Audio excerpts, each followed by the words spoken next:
Hey everybody! Welcome to another episode of Tabby Talks. I am so excited again. I know y'all tired of me saying I'm so excited, but I really do be so excited. So I got my girl, y'all know her as Hair and Hustle, the Hair Hustler. She gonna get that bag by any means, making all of us ladies look cute, sexy. We got Char in the building. My stylist, my hairstylist, Char. I'm here. How you doing? How you doing? It's so good to have you here finally. Fuck Big T. Fuck Big T. I'm here. So I'm so glad to have you here. Welcome to the show. Yes. We about to just get right into it because you are one of the. I call you. I didn't deem her the queen of quick weaves. Yep. Cause how her quick weaves last. Listen, baby. You would think it's so weird. Listen. You ain't got your hair done by her. What is you doing? Damn, it has been some time. Yes. I've been doing hair since I've been doing my own hair since I was 13. I started actually getting paid for hair when I was 17. Mm-hmm. I don't keep up with the years. I just A vet. keep going. Yep. You just a vet. I just keep going.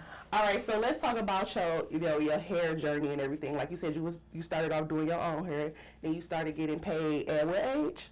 17. 17. Were you working in the shop or were you just, like you said, hustling? Literally, Tab. Period. I was doing hair in the bathroom in high school. I would skip classes. I would stay after school. Mm-hmm. Literally, I made the bathroom my little station. Like, my stove was under the sink. I had beeswax combs. Yes, not the beeswax stove. combs, blow dryers. Everything was under the sink. Everybody knew not to touch my stuff. I even had a flyer outside the door. Come in the bathroom at school, get your hair done at They 6 already hours. They already knew. So when did you start saying, like, okay, I'm going to really do this as my career? I would say when one of the teachers paid me to stay after school to do her hair. See? For me not to have been to school, for me not to have had a license, and it was a grown woman literally waiting on school to let out for me to get in her head, that was like, it spoke volumes. And then it just was like, everybody always want their hair done. Like, that's something that's, women gonna make sure they look good no matter what. So it just was like, I seen it then, like, this is what you're supposed to be doing. Like, why not? Yeah, and I like doing it. Like, I literally didn't want to go to class because I like to go curl hair. What is it about hair that you love? Is it like the reaction of the client? Do you really just, because I know you know your shit about when it comes to natural hair. We're going to get into that in a minute. But what excites you or keep you excited? Because like I said, you've been doing it for a long time. So what keeps you excited about doing hair? Building confidence. To know that I have the power to help a woman feel better about herself before she came to sit in my chair, it's amazing. Yeah. And then I've done clients of the deceased. To see the family members' reaction when their relatives make that transition and they love what I've done, it's just a good feeling. I want to ask you, like, your experiences, because, again, when I first came to you, you were on the west side. Barbershop. In the barbershop, mostly male-dominated. So I know that had to be an experience. And then you moved, I want to say it was the Linwood one. Yep. That was girls and guys together, but they were older. Yep. You was the youngest one up in there. So I remember that experience. And then somewhere else, on the lodge. Yep, the west side, yep. I ain't gonna talk about the people, but I already knew, because coming in there like, my girl, this ain't my girl place. I already knew. So that, I already knew. Next. I think I followed you to East Point? Was that East Point? Yeah, because I came to the east side after the lodge location. Yep. So it was East Point? Crash it. Yep. And then Kelly, down further down, and now here, you're home by yourself. Yep. All that time. It's been a journey. It's been a journey. So tell me, again, having all them experiences, working with all of them different people, what's your favorite? And if working by yourself is your favorite, what's your favorite, before working by yourself? I'm not gonna lie, my favorite is always gonna be hands down the swag shop. That's where it started. Like I did hair from home long before the swag shop, but the swag shop really set the tone, and it helped me learn about myself as a stylist. It helped me to learn about just different clients. The swag shop was definitely my favorite. The Lodge location probably was my least favorite. And then I transitioned to coming to the East Side. That honestly was different for me, but it wasn't hard because I didn't know most of my career. My clients had already came from the East Side. Right. So coming over here was just basically like coming home. See, that's what I was going to ask you. Moving so much, did you lose clientele at all? I did, but one thing about the business is you lose one client and you gain 3 more. Okay. So I was building my clientele as I was moving around. Okay. I did lose clients that probably had been coming to me, I want to say, since I've been working from home. Okay. But they still support, they still, send their people. Like I had a set of twins.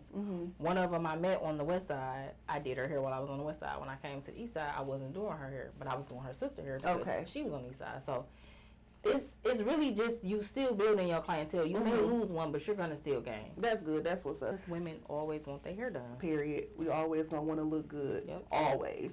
And by any means necessary, too. Because you had us come into that swag shop. It was, first of all, it was a barbershop. You was the only stylist in there. You were the only stylist in there. So you had all the women coming in. We got to be bald, had a necks out. What's his name right there? Cutting. He walking through, what's the name in there, tattoo. We like, what the hell? We looking crazy. I don't know if you ever even caught the swag shop at a time where we used to actually smoke in her. Like, the swag shop, I love them, but we used to be real ghetto in there. We used to really get it going. I'm talking about... But people love a good ghetto, like, salon. That's I don't like to call it ghetto. That's like, that's the culture of a salon. It is, but it's levels. And yeah. Well, it's a barbershop. It wasn't a salon. Well, technically, it wasn't even a barbershop. It's a tattoo shop. It's a swag shop. Shout out to them. It's a swag shop, baby. And if you ain't been, it's on Davidson and Linwood. Okay, here, go. 2956 West Davidson. But that helped me to learn women. And that helped me to also be able to separate the kind of clientele I wanted because though I had fun, it was like the women that I want to actually service with getting their natural hair and getting the sew-ins and stuff. That wasn't really an environment. Yeah. So, and that's why I really appreciate the swag shop because it was a stepping stone. Like I learned a lot. Even just being in there by myself, I learned a lot of me as a stylist. I learned a whole lot about men too because I was around all men for a combination of like 4 or 5 years. So working around men, we gonna put this on into the thing because we gonna be talking about the dating scene today. And like you said, working around men, how did they help you in dating? Did you take any advice? Did you just learn from seeing the little bullshit that they do and apply like, oh, okay, so I know if a guy do that because my homeboy. Well, it definitely was a lot of that. A lot of, oh, my homeboy did this or said this. So, but all in all, I will say, because that was in 2012. 2023 now. Right. Okay. So, the person that I was then with receiving a lot of that information, I'm totally different now. So, it definitely helped me to understand men because we really be thinking that we know men and we don't. And a lot of times it's because we don't listen. It's because we just want what we want in that moment. And we just, I don't know, it's just the stigma that the woman's supposed to be happy in order for stuff to go right. But I feel like that's really selfish, and that's you can't do that. And a lot of women like are really like that. And when I listen to the men and I listened to some of the stuff that they were going through at home, it was kind of like literally a lot of the same men going through a lot of the same stuff women are going through. But we come together more. We support each other more. Because like you said, a lot of times we already think we right, so we not even checking each other. So it's just like, yeah, girl. And a lot of times you don't even want to check your girl because you don't want to seem like you picking sides. I guess. Yeah. But you can't be like that. I do understand that because, like you said, like a lot of the times when I'm trying to tell somebody something, I can kind of tell like they like. So I'm like, oh, okay, well. Let me sip my tea. Let me keep it to myself. Let me just sip this. You'll get it. Yep. And I hate that, but because I just feel like if somebody told me some stuff, and I'm probably lying because people probably did tell me some stuff, and I was like, oh, well, I see. So I really just feel people just gotta learn as they grow. You can't force growth on nobody or nothing like that. So touching on some of what you said, like how some women don't listen or how we automatically feel like if we write it, that's how it's supposed to be. So what are some other factors that you find hard that contribute to dating? Like what are some things that makes dating today hard for both women and men? The internet. I think that has like so much to do with a lot of stuff, but I really think the internet. I also too think that dating is messed up because people aren't healed and trying to date. You got people coming straight out of marriages, coming straight out of relationships, situationships, people still grieving, and they're not really dating with a purpose. You're trying to find something to do to pass the time. And I feel like that's where it's at right now. Yeah. Do you date with a purpose, like in your era now? Because I'm team women. Period. If you want to date for fun, hoorah, go ahead, girl. If you want to date for a purpose, hoorah, go ahead, girl. So right now in today, like when you do date, are you dating for a purpose? Are you dating for fun, or does it depend on who that person is? Well, I'm definitely not dating for fun because my time is very valuable. But I will say I do date with a purpose. I'm not saying that you got to be my boyfriend, but you have to have some sort of value in my life. Like, what do you bring to me? What do I bring to you? Like, what do we bring to each other? Not saying that we got to be together because, we could date and be friends. Not saying that we got to have sex or do any of that. But I definitely date with a purpose. I date to really get to know or try to get to know people. And I think that's what a lot of people don't. They're dating to see what they can get out of the situation, how it can benefit them. Which, that's okay, too, but you got to really side of it. Yeah, you got to really get to know the person that you're trying to, be around and spend time with. I also feel like for dating, a lot of people rush into dating without even knowing themselves, first and foremost. Like, I know dating, you are to date so you can get to know what you like out of another person, but what do you like? So date yourself. And that's one of the things that I love about you that I've been seeing you, because I'm on your social media and I see what you be doing. And I love that about you. Like, I love that you had took a step back and you love it on yourself. So how important has that journey been for you? Okay. So let's just take it back to 2018. Had a miscarriage, lost the baby. Lost the baby that I was excited about. So literally a year later, I was in a relationship after that, but not with the person I was getting ready to have a baby with. Okay. I just literally tried to keep going until it got to a point where it just seemed like everything around me was toxic, but I was placing blame on everybody else instead of holding myself accountable for the toxic roles I play in a lot of the situations.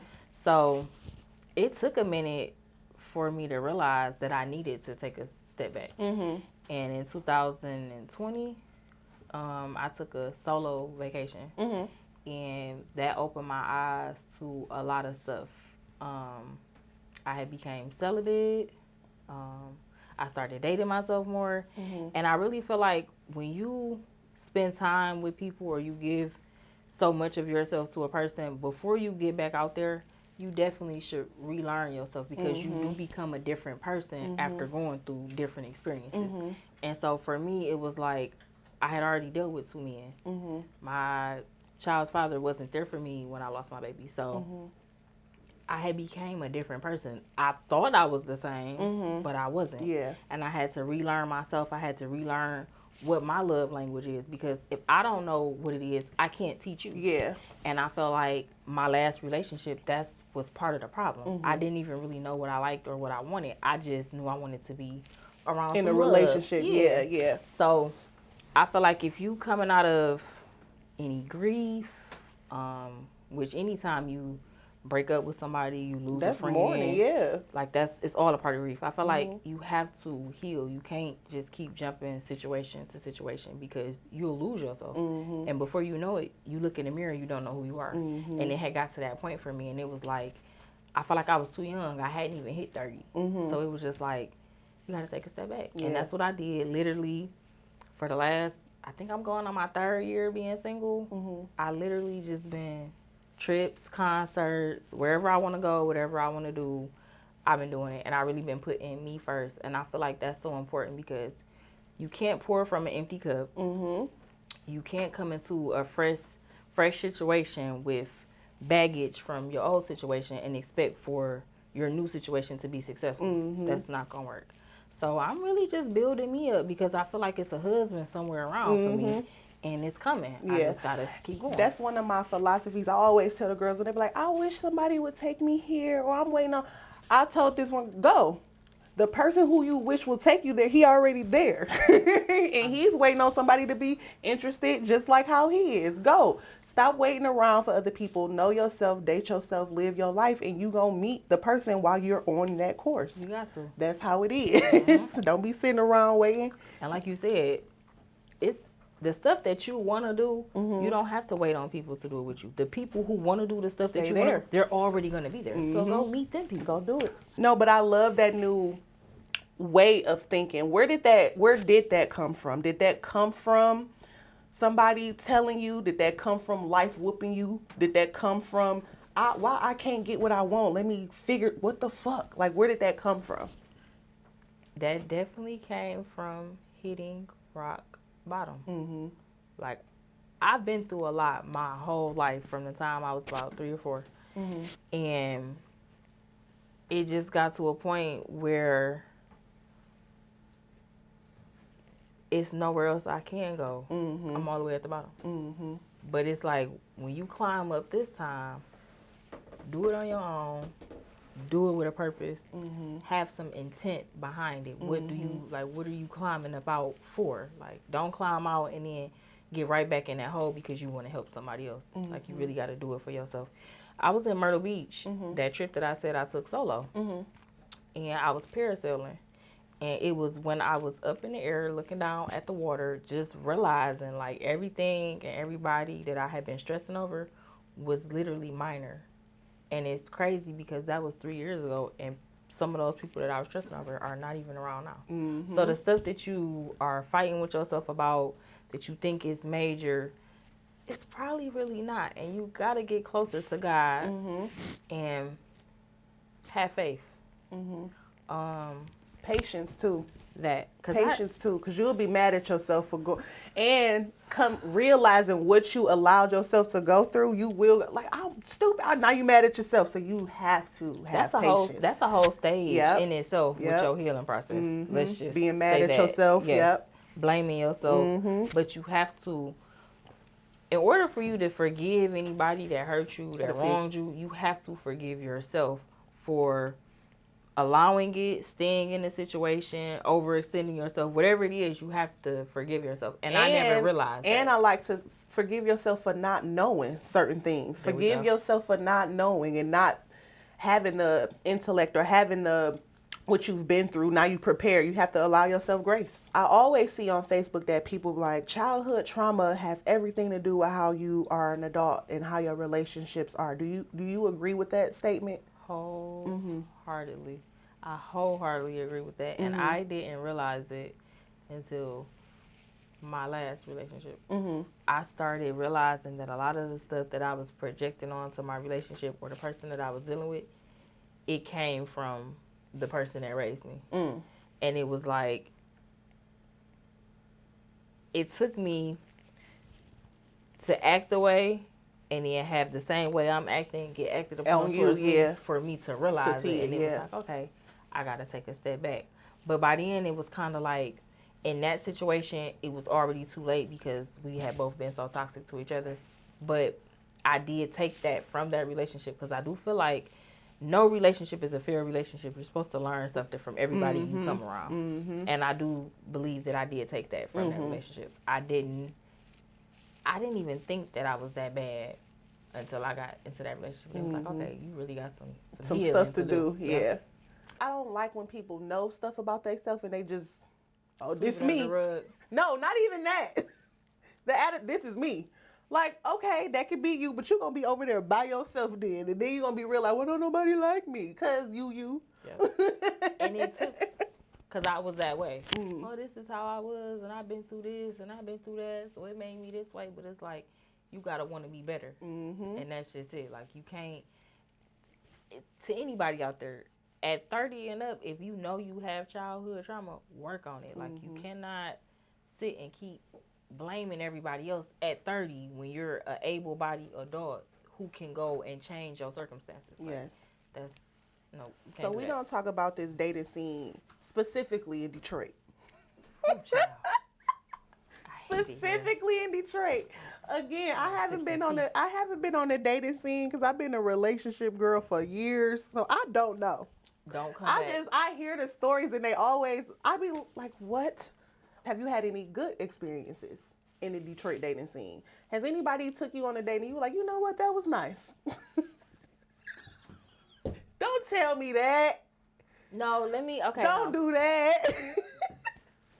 And I guess I wouldn't count this because I came up with the date. He just was down for it. That don't count. Okay, right. That don't count. So no.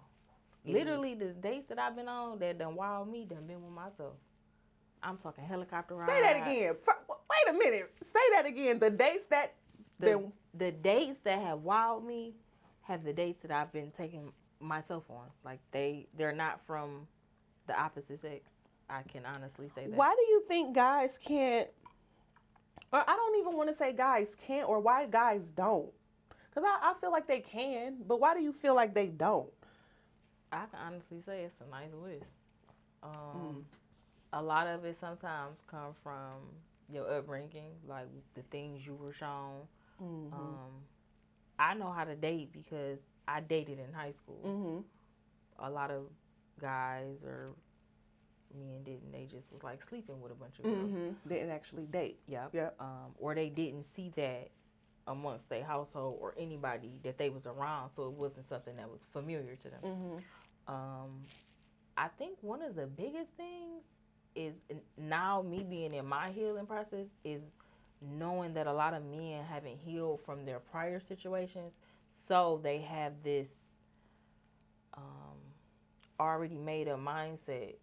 Like, I ain't doing that. Yeah. Like, fuck these bitches. Like, these bitches ain't worth it. So sad. It is. That's so sad. They be so damaged that spending $100 on a date and they don't know if they're going to get some afterwards. Like, that don't seem... I just want guys to go celibate. Like, quit. Nope. But they not. Nope. And then half the time, a lot of the girls that they are smashing, sad to say, they really don't have any standards. So it's like... So they thinking that's the standard, or that's how all girls are. And that's not the case. And I think that's where a lot of confusion comes in on both sides, because it's like that with the males, I can honestly say. Like, I've dealt with some males who didn't really require, a lot, or they didn't need much, but then there are some who do. Who do, yeah. Who have a lot more standards for themselves. So it's, I don't know. It's so broken, and it hurts so much to see it. And it's like, I can see what needs to be done so clearly, but won't nobody take the time to do it. Because you don't want to go through that lonely period. You don't want to go through, you can't have sex. You don't want to deal with yourself. And I just feel like You just got to do it. You have beautiful women like this who they healed and ready. They on the other side. Where y'all at? It's a lot of people who really not happy with themselves, and I know that because I dealt with someone like that, but I didn't realize that he wasn't happy with himself until I watched him like keep going after things that weren't good for him, but just because he didn't want to be by himself, that's what he was doing. Yeah. And then I had that also. Sometimes you be needing that mirror effect. That helped me realize that I was dealing with a lot of stuff that I wasn't necessarily okay with, but because I didn't want to be by myself, I dealt with it. So, like you said, a lot of people do need to go celibate, be by themselves, date themselves, learn themselves, and heal from whatever trauma as far as relationships or dating, like, you got to heal from that. You can't take that on to the next thing. Yep, you can't. No ideologies. And you can't carry it on you. Yeah. You can't walk around with that. Because you're not going to be happy with that in you, on you, like you said. You're not going to be able to really express and really be in that relationship in that present moment with stuff on you like that. Nor will you be able to receive when somebody is really trying to love you and care about you. Yeah. And I had to learn that the hard way. Yeah, I had to learn that the hard way. So you gotta come healed. Because I know you date in the city, you date out the city. You know, you date. You single, as you should. Have you seen a difference between where you from versus me and where you're not from? So I went to Myrtle Beach, and I'm not gonna say the location, but I went to an establishment and I met the owner. And we were talking, and literally right off the back, like, I think he's like 38, 39. He was saying he didn't have any kids. He was looking to be married. He just, like, got straight to the point. Whereas here, these guys don't even know what they want. They don't even know what their intentions on dating you is. They just see a pretty face or a big butt, and they like, hey. Yeah, it's like no substance behind it. So I am seeing that other places, I'm not going to say all, but other places the guys do have substance. When I was in Cali, the way I see them men like put their women on a pedestal and love on their women, it was so beautiful, and it was also inspiring because being in Detroit and trying to date here, it will definitely taint you. It will have you feeling like there's no love out there, it's no hope for no love, it's no hope for marriage, but it is. You just got to get out your comfort zone. Yeah. Step outside your box. And the stuff that you may be used to may not be the stuff that is actually going to be good for you. That's another thing I tell all that list. This, he got that's all fine and dandy. But it was funny because I was seeing this thing. It was, I forgot who it was. I want to say it was just hilarious. Wayne, Country Wayne. Okay. He was saying, he was like, don't give a girl what she want. They don't even know what they want. You got to have a relationship with God. You do. God going to tell you what to give her, and then you do it. Okay. So it's like sometimes we don't even know what we want. And it is, for me, it be like, I feel like me and y'all the leaders. Yeah. We are fickle. We are wishy-washy. We all those things that you say we are, we are. But I think that's too where we've kind of lost the way, because I feel like they want us to be something we physically are not designed to be. That, but I just feel like the way the world has we went from the men being head of household, the men being providers, to now women can do it on their own. Women can go buy guns and protect themselves. So it's like men got so used to all they have to do is go provide and protect the little things in between that we women need. It's not being, and the same with the men. Like we're not catering to each other no more, and I think it's too much independence and too much ego. That's what it is. It's too much ego, too much pride, and people got to put that to the side. If you want to date, if you want it to be in a relationship, it's certain things and ways you have to be. If those ways don't fit your personality and stuff like that, then a relationship even though you may want that, it just may not be for you. And there's nothing wrong with being single. There's nothing wrong with none of that. I don't think everybody should be married. I don't think every man is a husband. I don't think every woman is a wife. Say that. I really don't. Like, I feel one of the biggest things when you decide to deal with somebody, you need to be asking people, what is your love language? Do you know your love language? Who are you? No, like, for who real. Are you as a person? Now, what's your favorite color? Yeah, like, that's kid shit. Like we grown now. Yeah, like, what do you really stand for? What are you really here for? Being on a celibate journey. Is that something when you meet somebody, is that something that you say off top, let it be known off top? Or is that something you say, how do you say that? So when I was actually celibate, I really wasn't dating. And I felt like I wasn't dating because I didn't ever want to put myself in a compromising position to compromise my goal, which was to be celibate. Okay. So I didn't do a lot of dating. I can say the conversations that I did have with men, it helped me to kind of dislike men a lot more because they already have this stigma about us. So with me saying that I was celibate, I was always, I'm a liar. Or, no, that's just flat out, I'm a liar. I heard guys say if a girl is celibate, she must have just been a hoe. And now she need a rest. Like, it's not about that. I never heard that one, but I've heard that one. That's a good one. She need a rest. But it was always, and I was if a liar. she tell you she's celibate, but somebody else hating. Yep, that's what it was. That's what you get? Yep.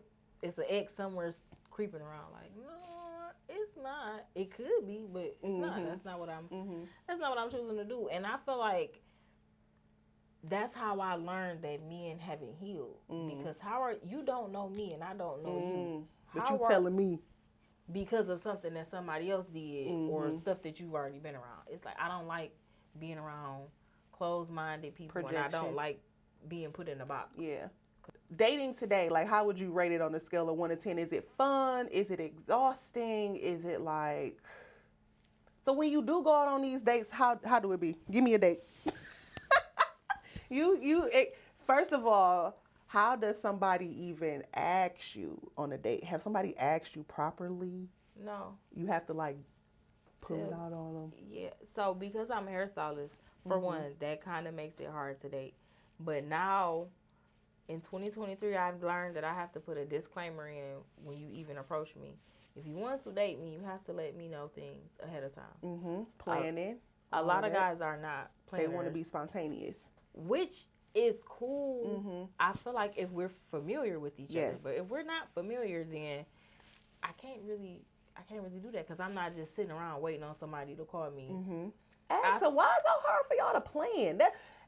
A lot of times they don't even want to spend the money too. Tabby Talks question in the comments. Why is it so hard for y'all to like plan and say, okay, 2 weeks from now, I got this day. You free. Okay, I'm going to put... what's wrong with that? I'm praying for the day that somebody texts my phone and be like, hey, I'm picking you up this day, or we doing this day. Be ready. Like, hear it? I have yet to get that. If anything, even when I go out of town on vacation, I have an itinerary of stuff that I'm already doing. Like, I'm planning. So, I've actually... asked or invited guys out of town with me. They don't. I don't know, Tab. We gonna have a fella on here to talk because I want to know what's up. I think they like, and this is what I'm starting to see. I see groups of guys, groups of single men, and they go on outings together, and they plan to do stuff with each other, and then they invite the girls there. Passport bros. Yeah, that's not. You're never gonna get to know me because. Realistically, I'm looking at your other friends now. I'm trying to see if I'm making the right decision or should I be sliding in somebody else's Y'all DMs. heard that? So stop doing Just like that. how y'all say when females flocking together, how y'all can look at all. We do the same thing. We making sure we picking the right friend too. And you don't even know. I will slide in your friends' DMs. And a lot of y'all friends ain't y'all friends. They not. Because actually, they not. Because I hate to say this on camera. Breaking news. The tea is spilling. So the date that I said that I put together, but the guy was willing to go on, that was one of my ex's friends. See? And all the stuff that I had did with my ex's friend, I had sent it to my ex prior.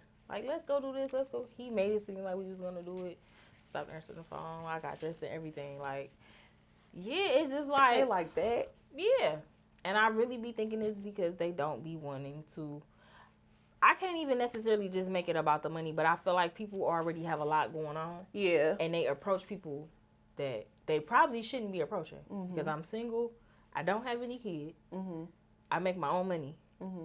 If you got 6 and 8 and 5 kids with 4 baby mamas and you barely like making ends meet, it's kind of like we really shouldn't be crossing paths because you have a lot going on.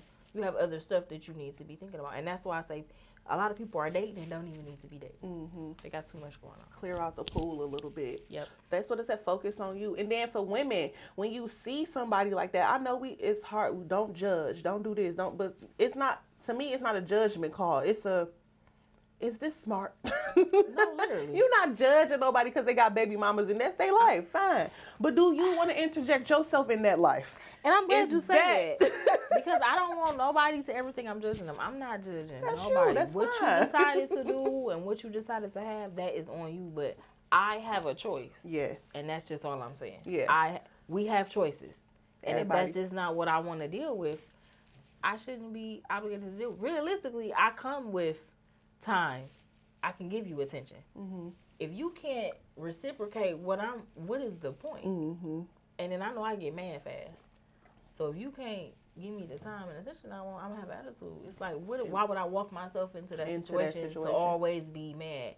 And my last situation taught me that because my ex definitely had a lot of kids, and we would get into it a lot. And it wasn't until I was out of the situation that I realized I was pressuring him to do something that he really couldn't do. You can't give me all your time when you got 5 and 6 kids. And I get so much backlash when I said when I did become single, my number one thing was I'm not dating a guy with kids. And I'm not dating a guy with kids because I know me. I don't want to feel like I'm coming second to nobody. Yep. I also know me. I don't ever want to feel like you put me in front of your kids. That too. So it's like, it wasn't. That's that Leo shit. I swear to God, it wasn't. So people are like, how you have a kid? But da-da-da-da. It wasn't about that. I know it sounds crazy, it's hypocritical, but if you break down my reasoning why, my reasoning why is my reasoning why. Yeah. Like, that for me, and that, again, like how you said, that was years ago, blah, blah, blah, blah. I stood in that. I did not want that. Because I seen how guys who did have kids, how they spend their baby mama to hang. Like, you don't even know me. How you, like, go get your kid. That was such a turn off. And then it was also a turn off because, hello, I'm here. You got your kid. So it was like, I'm going to just leave them alone. Yep. Because I don't want to make no man feel bad for getting his kid. And I don't want to feel bad for a man picking me over. I'm going to just leave them alone. Yep. That's not my lane. So I left them alone. Go to your lane. I have I would like to meet someone with no kids because realistically, that's how I would like to start my situation off. I don't have any, but I'm willing to do somebody with one. And I only say that because that will let me know that if we were to get serious and I'm seeing how you're already interacting with the kid, that will let me know, like, what I'm kind of getting myself into. We're going to go into this game. I'm going to ask you some preferences. You just say yes or no. And if I see it on your face where you got to think, where it's not a blatant yes or no answer, I'm going to let you go ahead and explain. Okay. All right, so we're going to, this easy. Dating a man with kids. I'm going to make it more specific. 3 kids, 2 baby mamas. No. For real. No. Okay. A guy who doesn't have a 9-to-5 type job, steady income coming in, but hustles. It depends on the hustle. Okay. What type of hustle would you not go for? Like, I'm too old for anything illegal. Okay. Illegal hustles. Yeah. I'm too old for it. So like, I'm handyman. I do this, but bringing money in and stuff like that. You would date? Yeah. You give them a 'Cause I chance? can feel like I can probably help you build that up. Okay. I can't help you. Entrepreneurs, okay. Yeah, I can't help you sell no So you a drugs. helper. You still you believe in helping and building and all that kind of stuff, but you just gotta come with some stones. ambition. Yeah. You need some semen at least, You so I can't- can help you. Here we go though. You can't You need come the with nothing. Like nothing. You gotta have something for me. Something for me to build up. Okay. Dating a guy who polishes his nails. We seeing it. These alternative men, you know. If it's clear, yeah. Any color? Nah. Black, No. blue. I don't like rock These stars. manly. Okay. I don't like rock stars. I guess that's what those are called. The rock star men. No. Yada, yada, yada. No.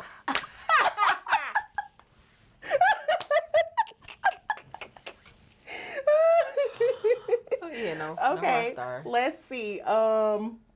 Dating a guy who fashion choices, you know, you don't really care for him. His clothes might be too tight or they might be too big. It's just not your style. But y'all cool. You got a good personality. When y'all go out, everything cool, but it's just not your style aesthetically. What you doing? No. You can't?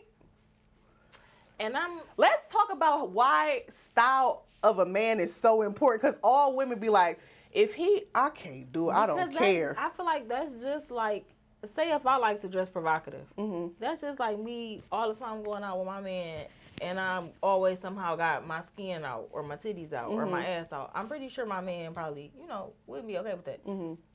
I feel a ways too. That Like, you ain't putting on. You represent me, Uh-huh. so we represent each other. We married or not, we represent each other. Mm-hmm.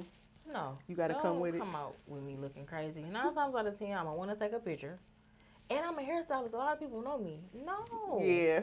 You seen Char out with that nigga with the tight ass pants? No. But I be feeling like they want us to get to the mind, but I take care of you good. Da, da, da. It's all of that too, but Well, I know I can take care of myself. So you can either take them tight ass pants off, or do I'm gonna take them tight ass pants off because or I'm not deuces. doing it. My ex used to be like that. His clothes used to be so loud, and it just used to be like, bro, we not even going nowhere like that. Like, why you gotta put that lime green ass work vest on? Like, you don't even work nowhere. What is you doing? Like, no. Oh my God. Okay. A guy taking you out on a date. It's the first date. This I'm asking you this question to see if he'll get a call back. It's the first date. He take you out. It's not exciting, but it's not boring. Everything is like blah in the middle. Would you give him another chance? It's not bad. It's not good. I probably would. Give him another chance. Yeah, I probably would just See? probably plan the date this Yeah. time. Yeah. You would plan it. You would take control. Yeah. Do you think guys like when a woman take control? Yes. You do. I think they do because they lazy as hell. But do you think that hinders them? Sometimes. Especially, I know it do in my situations because I'm the type of person where if I don't like what's going on, I'm grabbing the wheel and I'm going to change what's going on. So, If they a man, they be like, wait, it's gonna cause a friction. Yep. And that's normally what my problem be. Have you gotten to a point where you've dealt with it and it's over on the other side of it, or you still haven't met nobody where y'all bump and you get on the other side of it yet? Nope. Nope. And I feel like that's because you're a strong-minded woman, strong individual, so it's going to take somebody strong. Because I always say, I don't want women to, women be everywhere, it's levels, just like it's levels to men. If my level was up here and your level down here, I would never tell a woman up here to come down here, because when we submit or all that, we already got to come under our men. You want me to come down and come under you? Yeah. I can't do it. So, yeah. I feel like I'm not being myself. And I feel like that's the easiest way to lose yourself is to dumb yourself down for somebody else. And that's why I know I can't deal with a man who is ego or pride driven because it's not going. Okay, have you seen any good men Oh yeah. who you would like Oh. no, that are single? No. No, they already taken. Damn. All the good men are definitely already kind of. You believe in poly? What's What's this? Because you know everybody on the poly wave. So What's up with that with the single I'm girls? gonna say this. The last person I dealt with used to be on that. Mm-hmm. I really wasn't because I feel like I'm a selfish person when it comes to my mate. But I feel like I could probably go into someone else's situation and we could have a ball. Like, I probably could do that. But me and my being man in the doing situation, it, then somebody like, now I probably could do like the threesomes and stuff.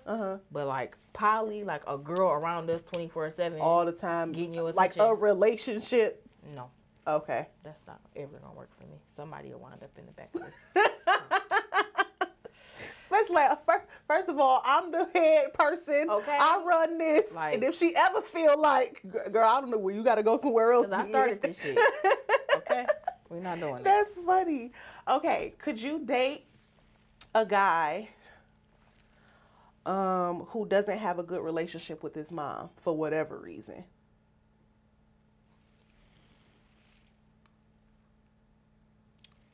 That's a hard one because I done been through a lot, so I've seen a lot, and circumstances definitely kind of be a little tricky. So it would definitely have to be based off a circumstance. Yep.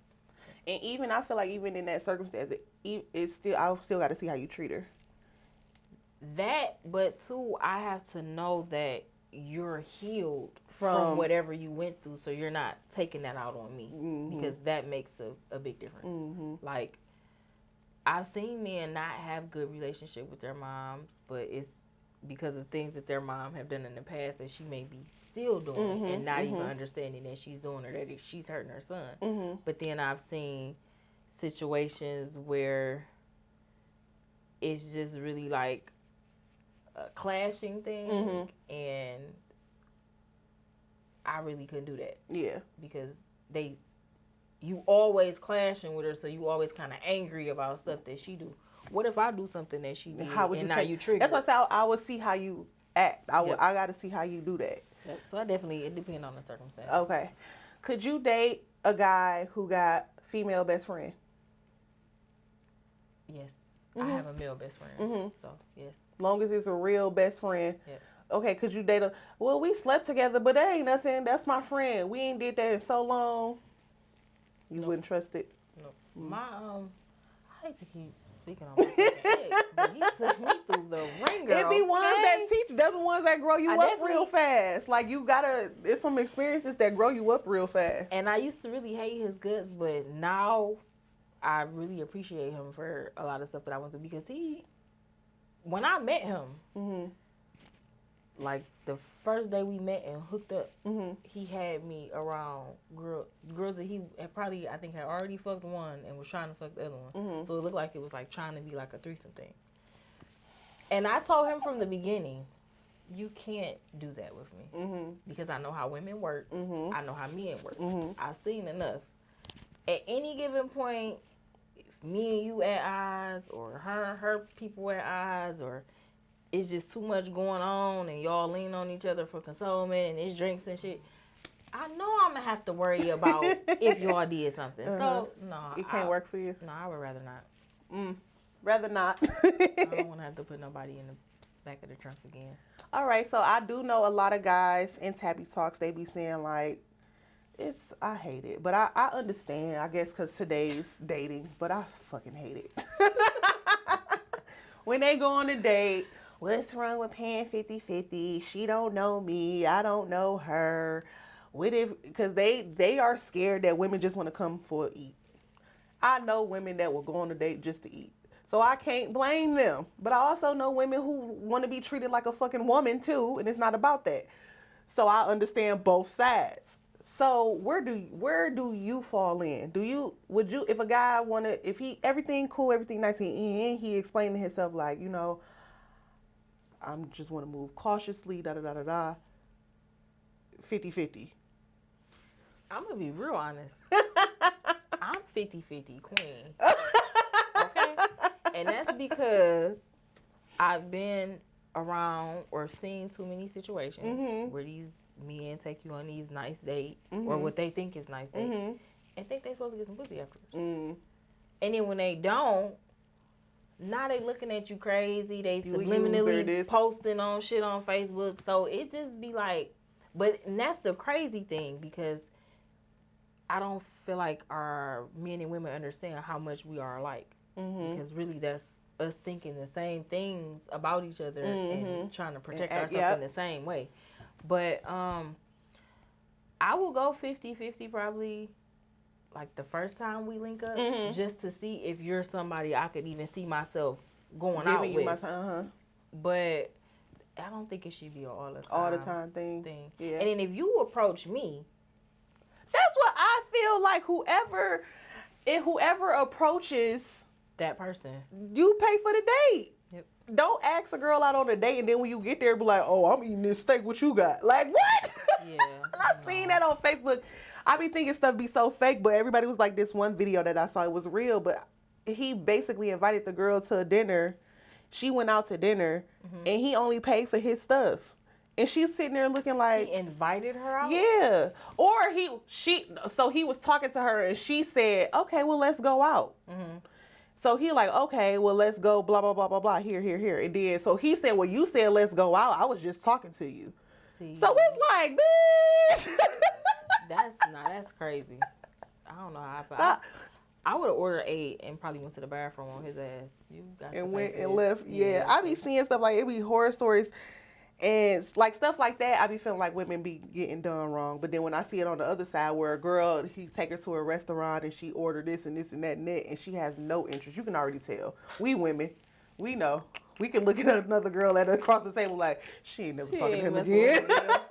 But they gonna still be there. They gonna wine and dine on his time and all that kind of stuff. So I do understand. But I be feeling like, guys, y'all got to take that hit. That's what y'all for. Y'all got that protection stuff. That's what. And if you want to date, that's a part of dating. Just like if you want to go to the casino, you know you might lose your money, but you still gonna go your ass down there. You still gonna play some of your money. Okay, so if you go on a date, you may not get, but you still want to date. You still want a woman, so you still got to do that. Yeah. But I do feel like women, we can clean it up. We can not be bitches. We can not be users.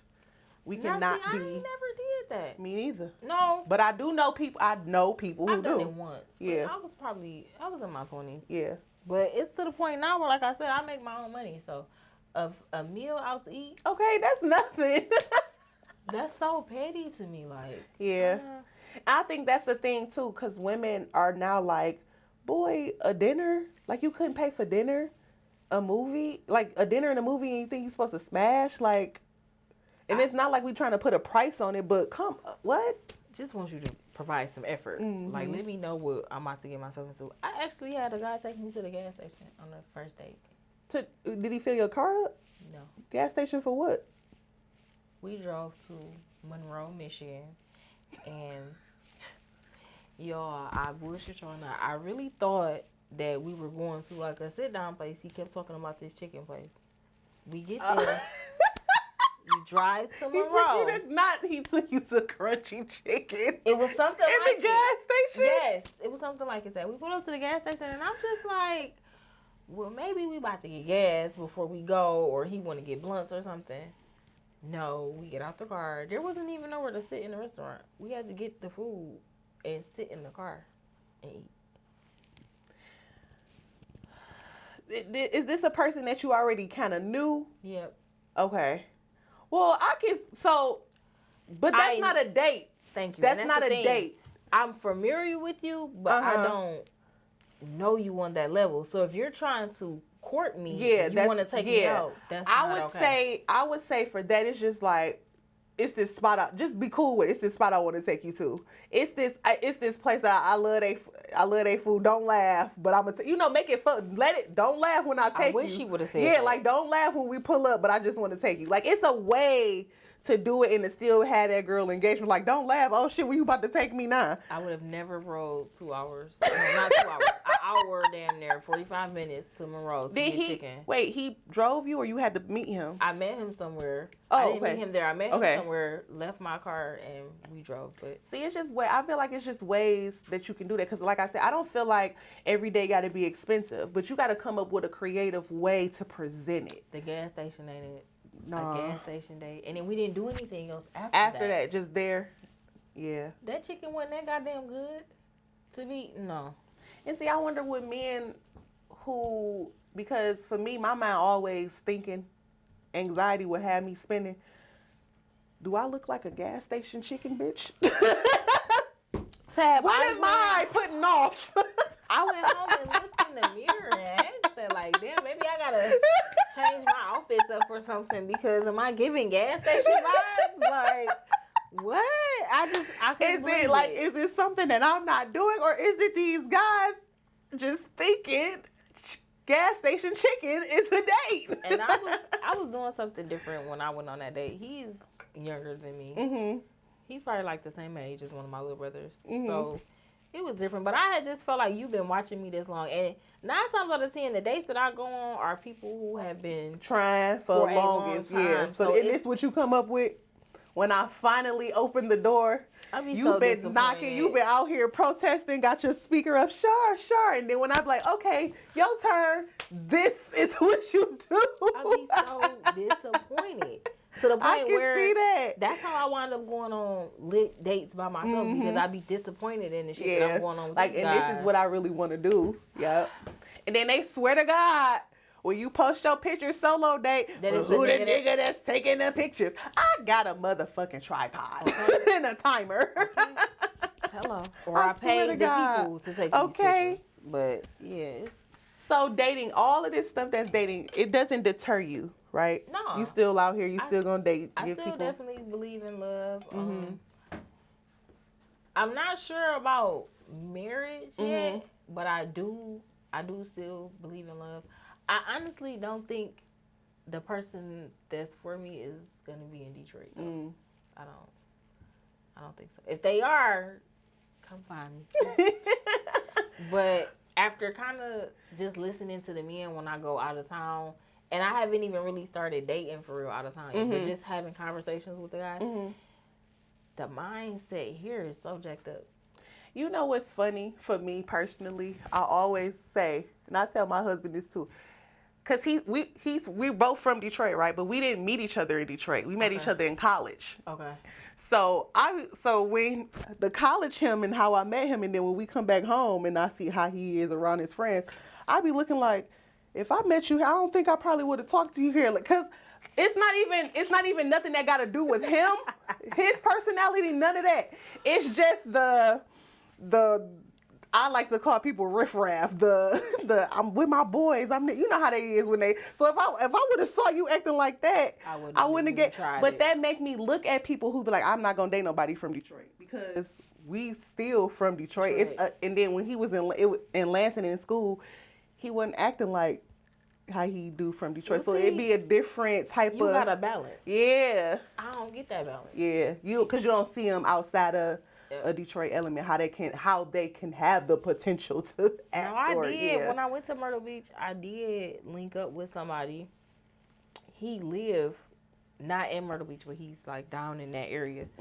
But he's from here. Now, I'm gonna be honest. Before I linked up with him, I asked people, like a couple different guys, to go like out of town with me. Nobody was like, they didn't want to go. I let him know probably maybe like 4 or 5 days in advance. Like, hey, I'm gonna be in your city. Let's link. This boy drove 4 hours to come see me. So it was just like the effort. Yeah, and it just was like I don't. Like, and it's like you already got the trip planned. All you saying is just come. That's it. And that's it. Literally everything had been paid for, booked. All you had to do was book your plane ticket.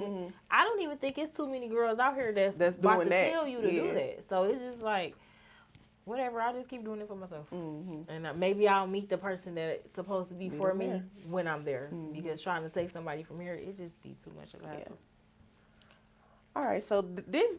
I'm done having episodes about the Detroit dating scene because it's the same thing. I do want to have one more so I can get a guy's perspective and let him know. Because I'm going to be sitting here like. A guy and a girl on here at the same time. I'm going to do that. I'm going to just be sitting back holding my pearls like, and you said this, and you said, because I swear to God, it be so many amazing, crazy stories.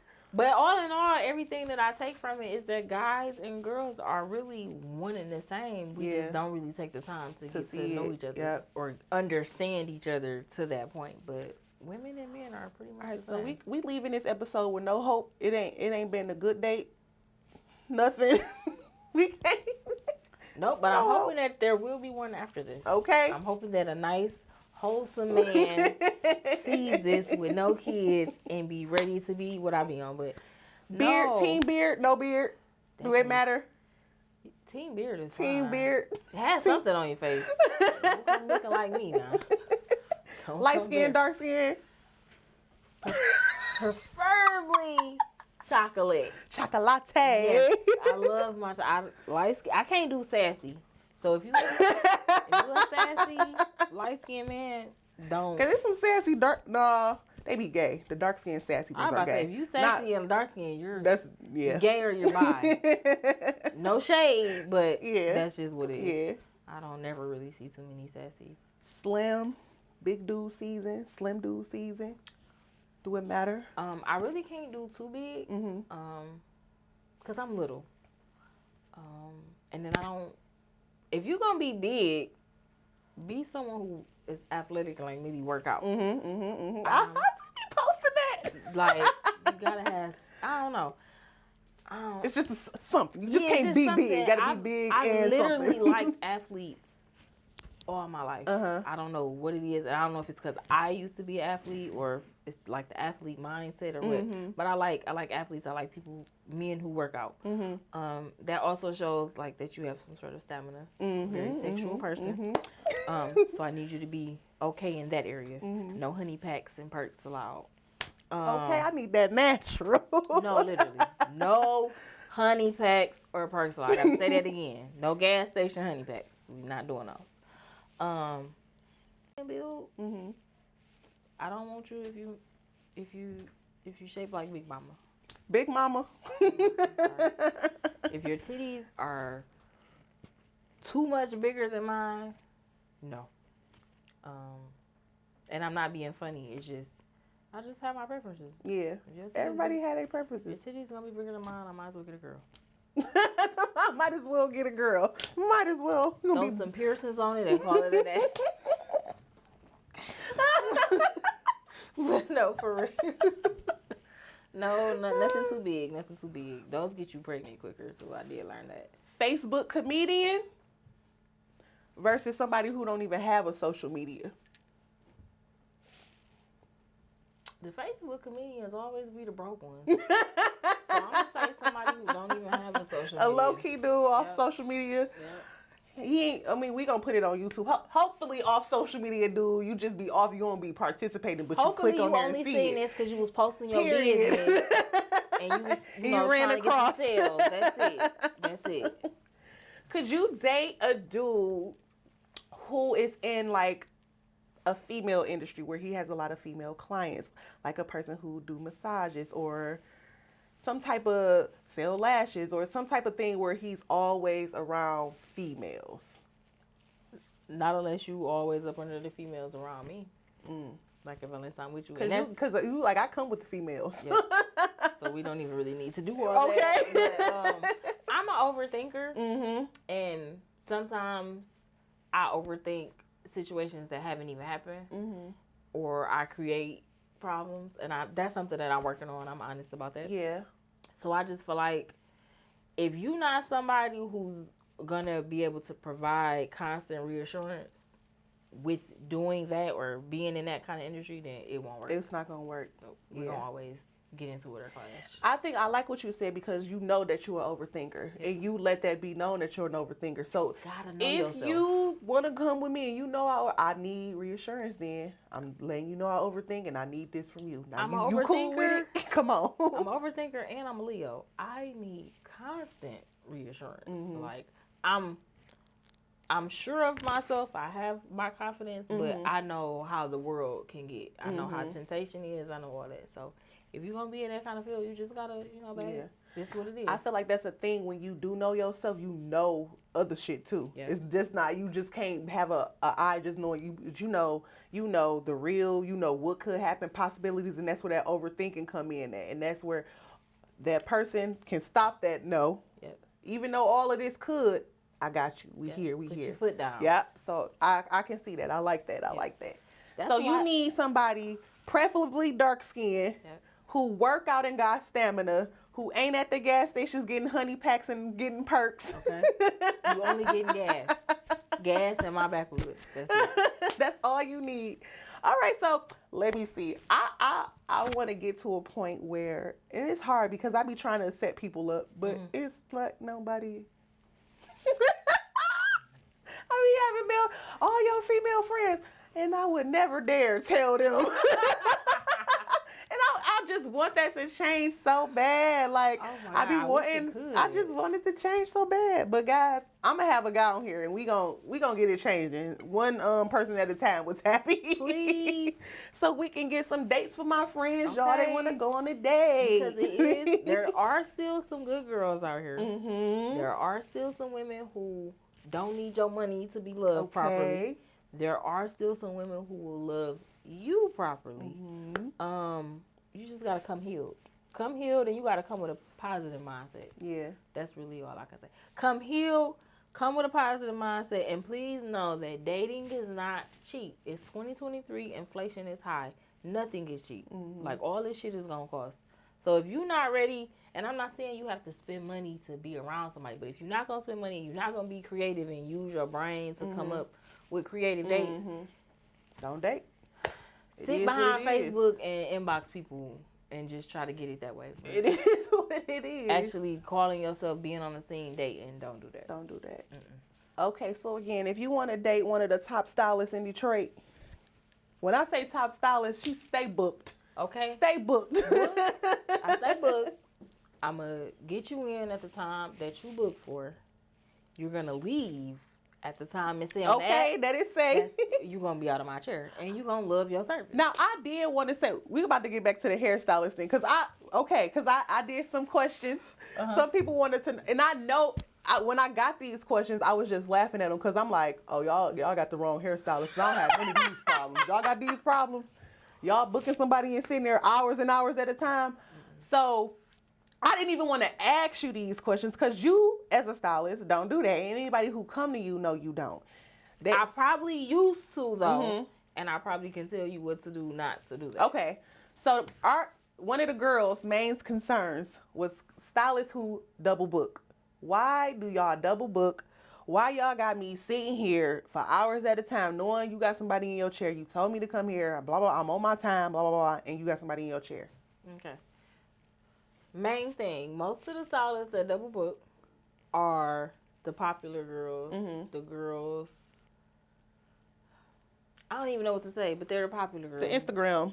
There we go. The girls who... Social media girls. The girls who gotta have the latest bags. They gotta have the latest shoes. They gotta have a rollie on. They gotta have on buff. Why they doing your hair? They gotta have on... They gotta just have all this stuff. So, 9 times out of 10, they're double booking to accommodate their lifestyle. They're trying to make $1,000 in a day off doing hair. Me, not saying that I wouldn't like to make $1,000, but I don't have kids. I'm not pressed for none of that shit. Like, I'm pressed for good customer service. I'm pressed to have a good reputation. And I'm pressed to stay in the game at least another 10, 15 years. So, double booking comes from being money hungry. That's flat all out. that is. It's nothing more to it. It's being money hungry, not caring about if these two people have something to do, but because I want probably $200 off these two people, I'm going to go ahead and double book them. So there that's y'all all go. it is. It's money hungry. Another thing I had a lot of people saying was about deposit policies and stuff like that. Booking online, paying your deposit and all that kind of stuff. Late fees. If I'm late, you charging me a late fee. If you late, I got to understand. So, and this is me personally. I definitely can't speak for everybody else. I don't know what being late is. My client has never had to wait for me to get to the shop. Now, wait for somebody to get out the chair is a whole different thing. And that can come from the person before you being late, the person before you not having the proper hair, them just doing something that they weren't supposed to do at their appointment time. But actually waiting, like you being outside the shop and my car not even here, hell no.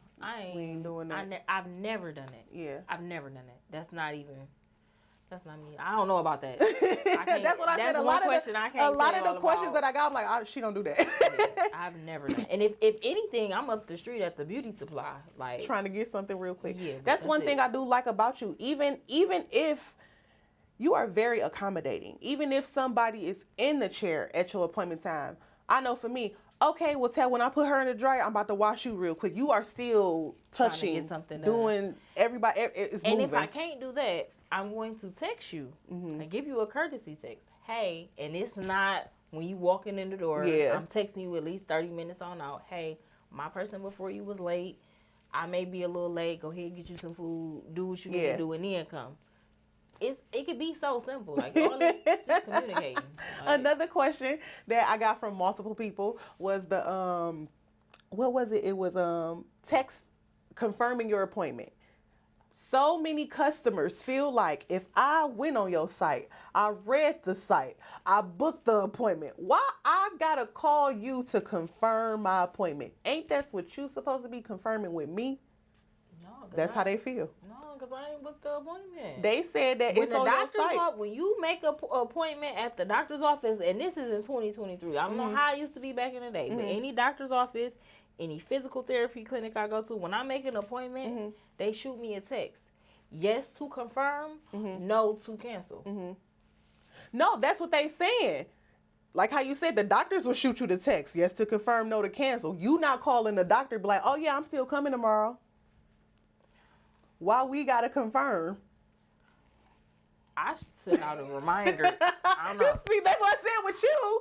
We don't gotta do this. I send out a reminder email for the new clients. I do prefer you to let me know if you still coming or if you cancel. But you send that email out though. Yeah. Well, it's an email and a text. What other people do, because I can speak. I've been had a service, not hair. It's been an eyebrow service where when I went, because I didn't call to confirm or whatever, I wasn't on there. Oh. Bitch, what you? I booked. I paid. I did. What do you mean? Okay, well, get my money back. And I get no refunds. What? Now look, I'm gonna use one of my friends as an example. And she gonna know this is her when she says, because we talk about this story all the time. There are a lot of people who will pay a deposit and not show up. And still not come. So my friend had someone pay a deposit. This girl faked like she got into a whole car accident and didn't. At the time of her appointment. Though. Okay. So now my friend sitting looking crazy with no client, not making no money, but people expect a $20 deposit to be okay with us. No, when that was $90 that I was supposed to be making, and now I'm not making only got nothing. 20. So that's what the confirmation be. We want to make sure that you didn't forget about your point. It's a lot of shit going on now. Okay. I had a client. I sent her. Still coming? No, I sent her a confirmation text.